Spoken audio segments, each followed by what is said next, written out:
এলাকায় জলের সমস্যা দীর্ঘদিনের, তবে সেই সমস্যা বোধহয় এবার মিটতে চলেছে। কিভাবে মিটবে?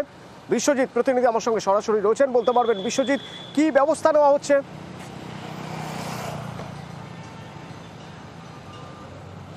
দেখো, কেইআইপি অর্থাৎ কলকাতা পুরসভার যে এনভায়রনমেন্ট ইনভেস্টমেন্ট অ্যান্ড প্রজেক্ট, যে কেইআইপি, সেই প্রজেক্টের আন্ডারে জলাধার তৈরি হচ্ছে এবং আমরা জানি যে বেহালা চত্বর জুড়ে বিভিন্ন জায়গায় পানীয় জলের পাইপলাইন বসছে নতুন করে, এবং এই জলাধার তৈরি, যেটা 123 নম্বর ওয়ার্ডের ধারাপাড়াতে, সেখানে যে জলাধার সেটার কাজ প্রায় সম্পূর্ণ।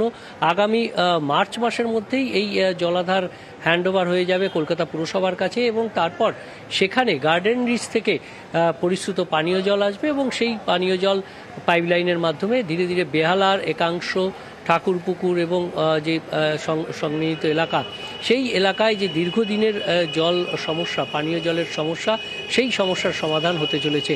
এই এলাকার বাসিন্দা। বিশ্বজিৎ,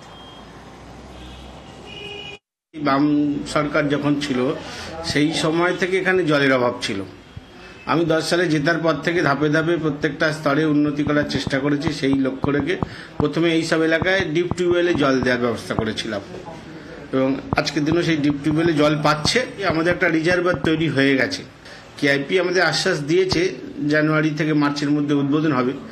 আমরা খুব আশাবাদী যে এটা মার্চের মধ্যে উদ্বোধন হয়ে গেলে পার্মানেন্ট সলিউশনের দিকে এগোচ্ছি, এবং যেটা কোথাও আমাদের দিকে কেউ আঙুল যাতে না তুলতে পারে। আমরা খুবই খুশি। জলাধারটা হলে আমরা অন্তত মিষ্টি জলের এই সমস্যাটা মিটবে।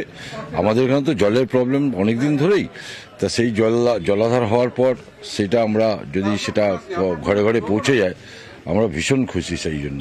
এই তো দেখছি অনেকদিন ধরেই কাজ হচ্ছে, তবে মোটামুটি এখন শেষের পথে কাজটা। যদি এটা আমাদের হয়ে যায়, নিশ্চয়ই আমাদের জলটা, যা বলছেন সবাই, মানে পর্যাপ্ত পরিমাণে জলটা পাওয়া যাবে। মানে বলে বোঝাতে পারছি না, কারণ আমাদের এখানে জলের কষ্টটা খুবই ছিল। তবে এত বড় একটা উদ্যোগ নিয়ে যে জলের সমস্যাটা মিটাচ্ছে আমাদের, এটা তার জন্য খুব খুশি আমরা।